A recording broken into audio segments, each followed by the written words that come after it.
The Vatican announced on Saturday it has renewed its 2018 deal with China on the appointment of Catholic bishops for an additional 2 years.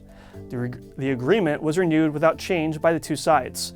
The provisional agreement between the Vatican and China was first signed in September 2018 and renewed for another 2 years in October 2020. The terms of the deal have not been made public, but the announcement of the renewal was accompanied by an interview with Cardinal Parolin, the Vatican Secretary of State, who expressed the intention to pursue further development of bilateral relations. Today, Pope Francis will join other religious leaders at a prayer service for peace at Rome's Colosseum. The prayer meeting is part of a 3-day interreligious summit called The Cry for Peace, organized by the community of Sant'Egidio. Sant'Egidio has held an international conference on the subject of peace every year since 1986, when St. Pope John Paul II convened the first World Day of Prayer for Peace in Assisi, Italy. In his Sunday Angelus, Pope Francis warned the faithful against spiritual arrogance. It is easy, he said, to follow on how others see us, rather than how we are ourselves trapping ourselves in narcissism.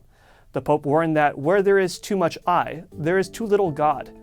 In his address, Pope Francis also invited Catholics to sustain missionaries with prayer and solidarity on World Mission Sunday.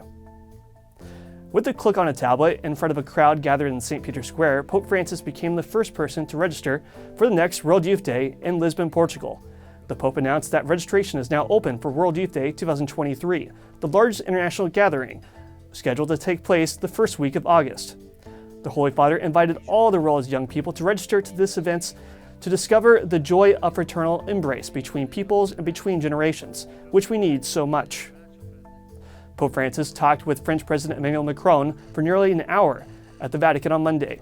They discussed the war in Ukraine with special attention to the humanitarian situation. The meeting also covered the region of the Caucasus, the Middle East, and Africa.